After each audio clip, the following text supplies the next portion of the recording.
traditionally done, but we can do it as a duet. The images that exist in the Capitol reflect Minnesota today and how we are, adequately describes or reflects, our history and perhaps our aspirations for the future. We've been meeting now for the past 4 months, 5 months? At least 5. At least 5.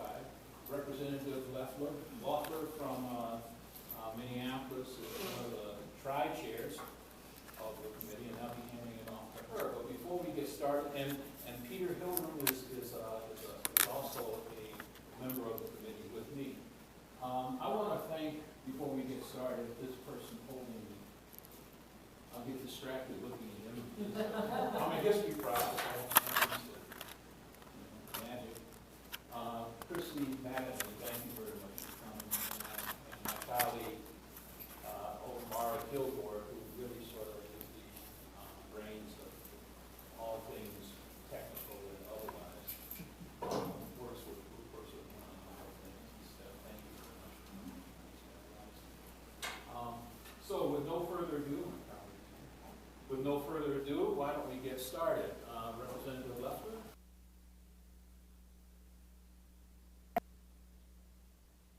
Alumni of Augsburg. And this building is time, but it shows the power of architecture and space.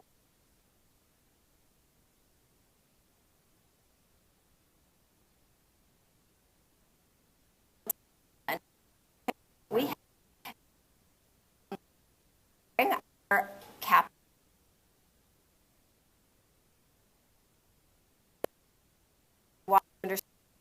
because some of the was getting loose.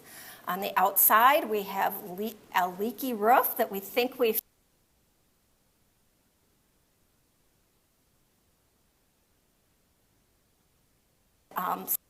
were cold and places are super hot. And some places, when I used to walk in on Monday morning, I want to take a deep breath because it just felt a little moldy. And so it was time for us to do a real upgrade and restoration of the Capitol. And we've been helped in this work by a lot of really talented people. And Peter Hilger is one of our esteemed members of the Capitol Arts Subcommittee. He's a professor of architecture at the university. He has been an awesome contributor to our work in terms of trying to determine not only what is our big challenge, but also how do we work with the space and what space is available to art. And Peter's gone to a lot of meetings, and I just want to give him a couple of minutes to say welcome as well. Yes, actually I'm a professor of construction management, but I'm an architect by training and passion and all that stuff, and Cass Gilbert was like a really cool guy way back when. And from St. Paul, too. So my passion about the state capitol is to see how the architecture not only helps to sort of create space, but how we can restore that space to its original grandeur, but also how that space can help support art. Not only the art that was original to the Capitol, but the art that could be part of the Capitol for the next 100 years going forward. And I think that's the charge of the commission here, is to try to figure out what can we do with the art, both existing and in the future, to set out policies and so forth that guide us through the next 100 years. So it's been a labor of love. I should also mention that I'm one of the public members on the commission, representing all of you guys sort of at large. And my role, along with one of the other members, has been to visit other state capitals and to see what they do. And I've visited a number of capitals. Between the two of us, we've done, I think, 12 other state capitals around the country to see how they handle art and specifically how they deal with the very question of the commission. And it's very interesting to see the broad range of responses that we get from the variety of other capitals. So we're not treading any new territory here. It's just we're developing our own questions and our own answers.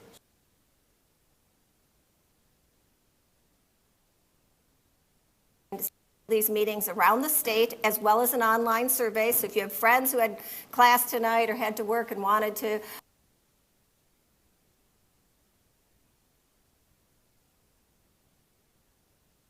have all the ways to get connected to this effort electronically. We actually provide our summary minutes as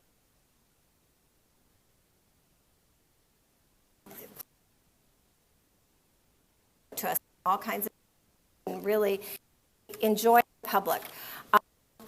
The Capitol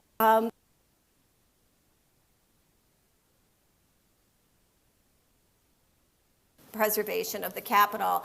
And, it's been working primarily with the architects, with the companies making choices, because obviously you have to make a choice in every remodeling project that anyone's ever undertaken. You run into things that cost more than you expected, and opportunities arise and opportunities are taken away regularly. And so we work with the staff on that. And this is a picture of the Capitol Preservation Commission meeting. The governor chairs it.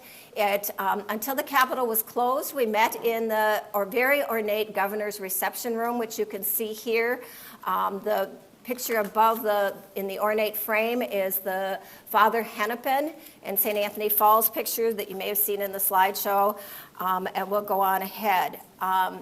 Our process is we've listened to a lot of experts in both art and history and restoration, and then we have very lively discussions with 22 people who are range from lawmakers like myself. I represent Northeast Minneapolis and Northern Southeast Minneapolis, to historians like Professor Green, and architects and members of the public, members of our Native American community.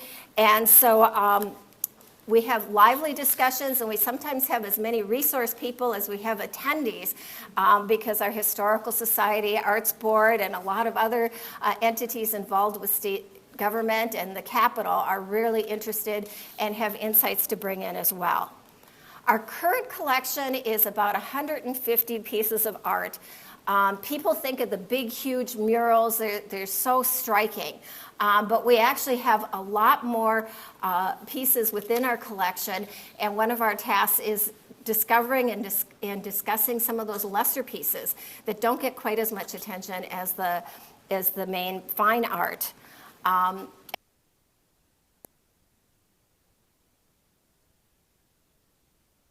In part because there's offices will no longer be there, but in part because we've totally reconfigured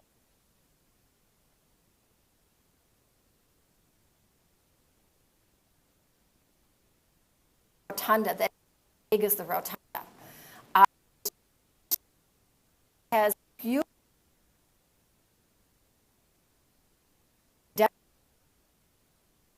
and warrens that were created under there. It's going to be brightly lit. It gives us some new opportunities. At the top floor, we're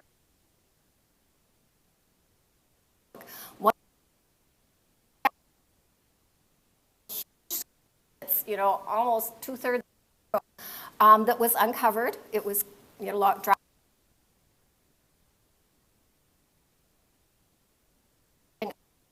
We have what we call the Cass Gilbert room. Cass Gilbert was the architect who won an international design competition to design our Capitol, and that will have other spaces that the public can use, along with some public meeting rooms. If you've ever been to hearings and it's supposed to be 10 till noon, and then the discussion goes long and the witness list is longer, and so then the chairman says, well, I think we're going to have to reconvene at 5. Well, what do you do from noon till 5, especially if you're from Greater Minnesota? We're going to make sure you have some nice places to be and some fascinating art to enjoy.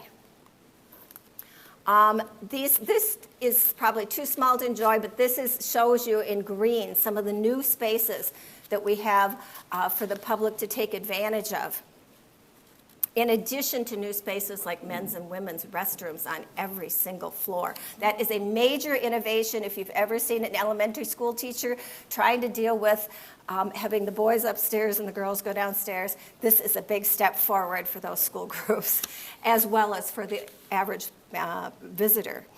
Our challenge is that most of our art dates back to 1905, when the Capitol was built.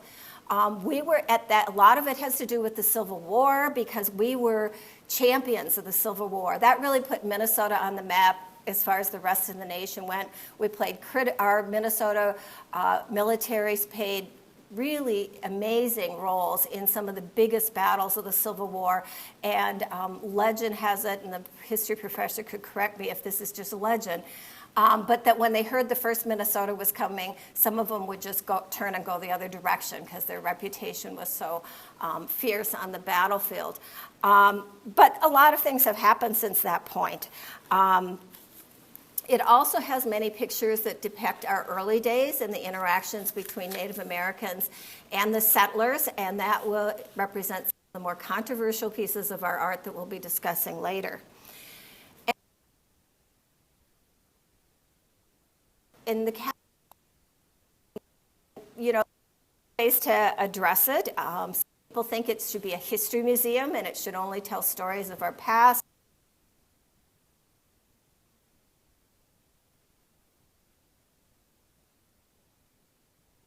I think it should illustrate Minnesota and our landscapes and the diverse people.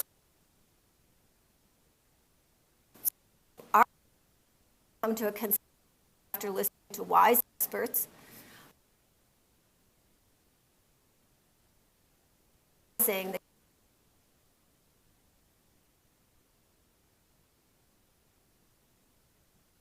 word.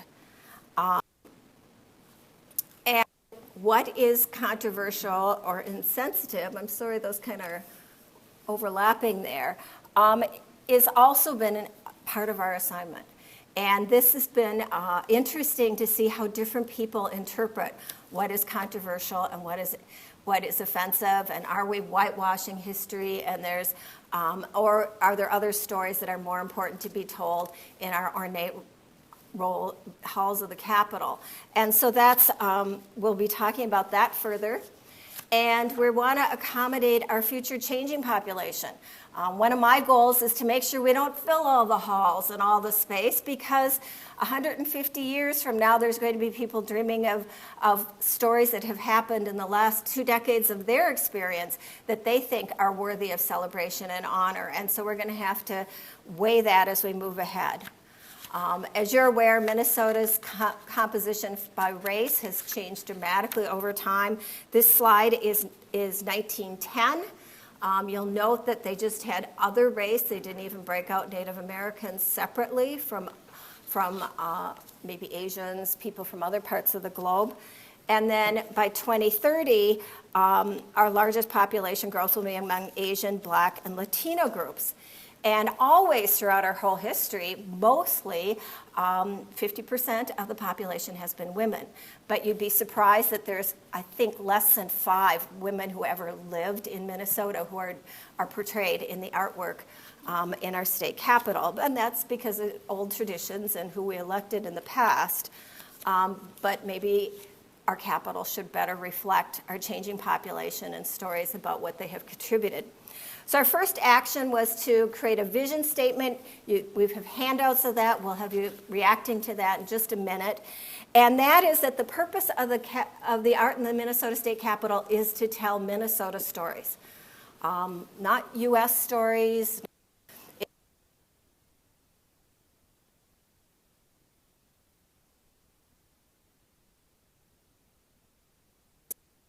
Government recognize contributions of our diverse peoples, inspiring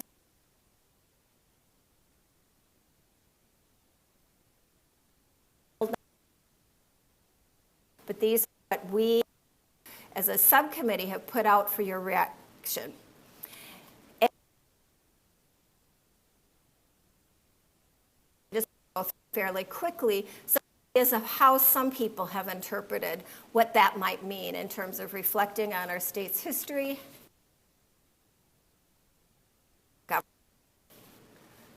I think that every beautiful, ornate Supreme Court chambers, there's a series of pictures around the legal system through art. And so that's a way you can explain how government processes got to where they are and what the values are behind them. Recognizing the contributions of our diverse people. Inspiring citizen engagement. Of the 120,000 visitors to the Capitol every year, probably the majority of them are coming because they want to be part of shaping history by interacting with their elected representatives or participating in a rally or coming to learn about an issue. And so that's one that we think might be reflected in our art. And then appreciating the varied landscapes of our state. That's one that we don't have as much artwork on. So now we're going to break into small groups and discussion in order to reflect on 3 questions. And we would like to have everyone in the room have a chance to speak because we want to capture everyone's ideas. And we're open to some dialogue after that. We have some volunteer note takers here who have graciously given their time and their evenings to help take notes as people are sharing it, so that we can share this not only with the 3 members of the commission or the subcommittee that are here, but with all the members of the subcommittee. And so then the notes will be summary. They're not exact word for word, but it's a chance for you to make sure that your ideas are captured as we go ahead. I was just going to say, before we get into that, ask if there are any general questions up till this point. Good point. What we've gotten to at this point, just so you understand where we're coming from. Does this exist in hard copy form on the internet or wherever? It's on the website, I believe, isn't it? It may be. I'll have to look. There is a website that has a lot of information, including our vision statement.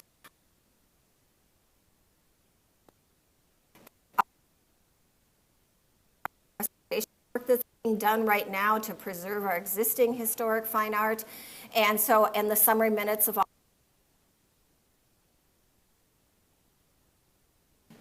You have a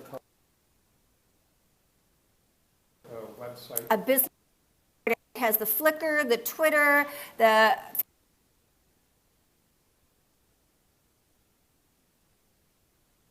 and engage as we go ahead. I'd like to acknowledge Senator Carrie Dietzick, who represents this. I appreciate you, Carrie. She's been a big follower of ours. Other questions? Do all of the galleries or hallways in which you'll be security and climate control to conserve whatever is being seen? Maybe. It's nice around the hallways, but I just- I don't know, I'd be really nervous if you're looking at Institute of Arts or Walker or someplace. Yeah. You put things out in the hallway by bathrooms, I mean, who knows what happens, you got all that cold air coming in and Right. warming, whatever, humidity, that really does, just nasty things to oil. That's one of the advantages that on this commission. We do have the Minneapolis Institute of Arts represented on our commission as well, giving us some guidance, also some guidance on how we secure the art, especially the stuff that's not built in, which there is quite a bit. So that's one of the aspects that's being discussed. The other was lighting, because art with bad lighting can sometimes be bad art if it's not properly lit. It's important to understand, though, when correct me if I'm wrong, but when the bond issue was initially established, there was no budget for artwork or restoration at all. That was a supplemental request that was passed just for the purposes, first, to restore the art, and now we're looking to see, based upon especially the new areas that we have in here, we're going through the plans to try to see, have we covered every area with enough lighting and so forth. So we're kind of chasing the project with the artwork, trying to catch up to it a little bit. We're a little behind the 8 ball in terms of that respect. But my gut feeling after review of a lot of the drawings that are out there is that substantially we're going to have good lighting and good HVAC. We're getting an entirely new HVAC system, which will be, balanced. So. The one thing that was definitely not included was just even thinking about the placement of art within rooms and hanging systems for rotating art, those sorts of things. I just had a chance last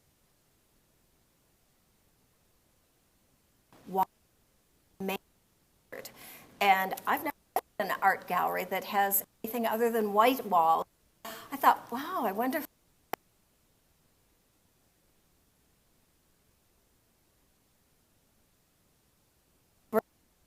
addition to this, I think most focus is on how do we improve life safety.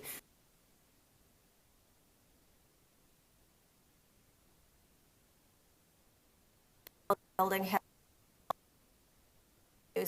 day, how do we make the building more accessible to people with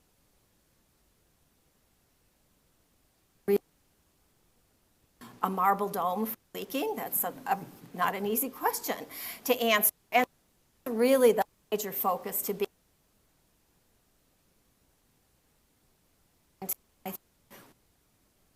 in the mission to put together an arts group to Actually, really look the at those governor- issues. The governor made the comment, you may have recalled in the paper, about the historical art, the Civil War art, and the Native American art. And that created the need for this commission. That's really what sparked it. Would be increased security, gallery guards, or somebody with a camera or something like you would at any other museum to ensure that, you know, someone walking through the halls, one after the other, doesn't, you know, damage something on the way through. I mean, it's not like you're at a museum where you're paying admission and, you know. And you have lots of anybody can people. wander through, and I just wonder if there's big paintings or whatever there, I'm just concerned that. Well, and that's where we've been consulting with some of the arts experts, and there are some pretty clever ways now with electronics and other things to alert people when art is disturbed and to track it and do all kinds of other things. And so we're looking at a whole range of things but haven't made any decisions. And partly it will depend upon a whole variety of other security-related factors. But that clearly is on our list of concerns and one that we'll be addressing. Any other questions before we start dealing with the specific questions? Yeah. What would be the process of acquiring and collecting and the process of selection of those new work? That we haven't even begun to talk about because we kind of are working in phases. And our first phase was to look at the basics, like security and lighting and those sorts of things, along with the existing art. And are those policies serving us well? Do they need more interpretation? Are there some new ways to look at that? And we're still gathering information, quite honestly, on the nature of the new spaces so that we can actually figure out more about programming or size. And so we're kind of at the basics. And we do a preliminary report in January to the Capital Preservation Commission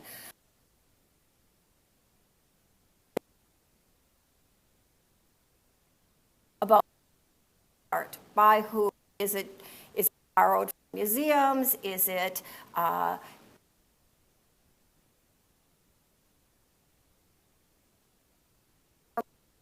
rotating?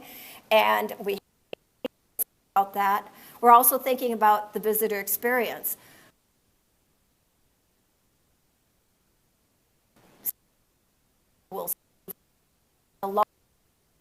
Those will take a lot of time, and so that's down the road.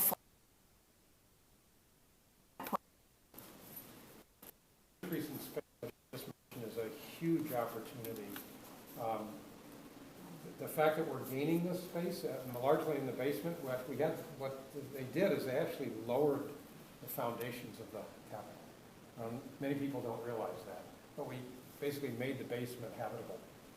And so now you're going to see those original limestone foundations drop down, which are going to create major circulation spaces and opportunity for public display down there, in addition to the other rooms that you have upstairs. So while we've gained a whole lot of other real estate, the other part of this is trying to decide, based upon Cass Gilbert's vision, what a wall looks like.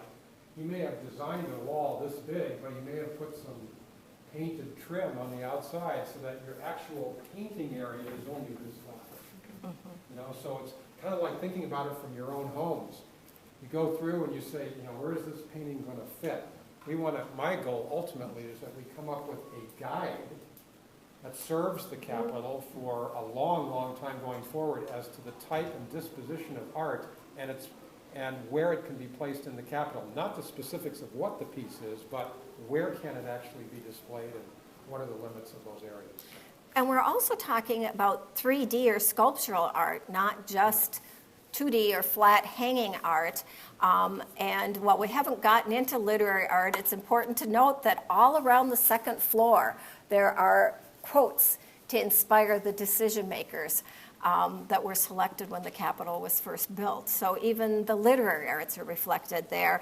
And there's talk of maybe even having performing arts in, for example, in the new gallery or the Cass Gilbert room, where you might have an author about a Minnesota history book come and do a talk. We've often had musical groups, in the rotunda. What should that part of it be? And so there's a lot of new opportunities for us, and we hope you'll stay engaged in the conversation. I'm going to keep us going just so that we can get to discussion, and then we'll maybe have some time at the end to respond to questions.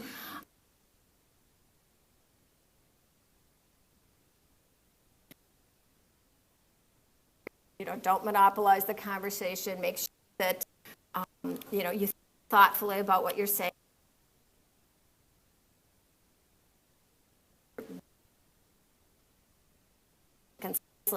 Summarize it with a little background. They'll probably make sense. Listen to learn.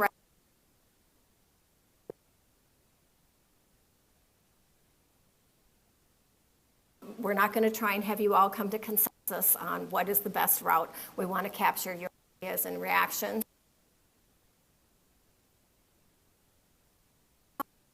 Approach it that way. Just be respectful of people who have different viewpoints than you do, and always we are always served when we seek to understand. Our first question is that we're going to have new spaces, as we've discussed it, and what ideas you have for new stories. And you saw those in our vision statement. We've got handouts there, and we really would like you to confront the first question of what are of the themes that we have in our vision, do you think should most be told in art? And you have the handout there that has the different themes that we think and stories that could be told about Minnesota. And we're going to break into small groups and give you some time to talk about what's most important to you. Would you mostly like to see art that talks about the history of Minnesota? Do you mostly want to see images of people who have shaped our history as opposed to, scenery of historical events taking place?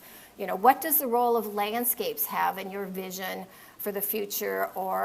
And so we're going to have you in small groups talk a little bit about the questions. And we do have our note takers are also facilitators. They're going to help the discussion keep going. And if you don't mind, we're going to go right into that. Anything else that anyone wants to add before we break down? And these chairs are lovely. We're thinking that it works really good to have groups of about 8 people. So maybe what we could do is cluster a couple of tables together here and some there, and see if that kind of splits 8 to 10 in a group. How many are actual participants? Oops. Excuse me. There we go. And it's actually better, I think, framed in the survey that you have as well. And that's the other thing I should note is that there's a survey that we'd like you to fill out as well. And you can add comments on other ideas you might have, like if you have ideas about sourcing new art or how to make those choices, you can put those there as well. But we're asking.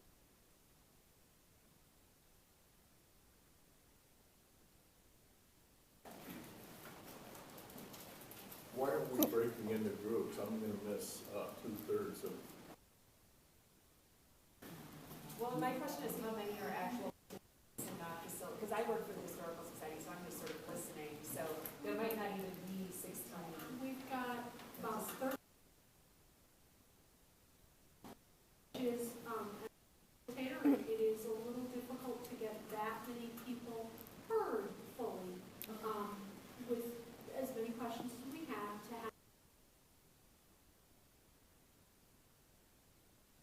With people then talking in front of the whole group. And so we want to really make sure everyone who's taken the time out of their life to come to.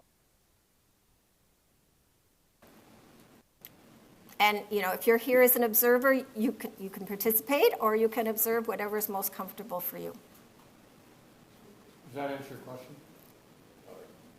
Yeah, I guess. In other words, you'll I'm have still a, gonna miss 2/3 of what? no, actually, you'll have a voice more than you would if it was an entire group. And what we're going to take is the input from all of these meetings, and we're going to be summarizing it and putting it on the website. So while you may not see the 7 pages of comments that come out of this, you're going to see the themes that came out across the state.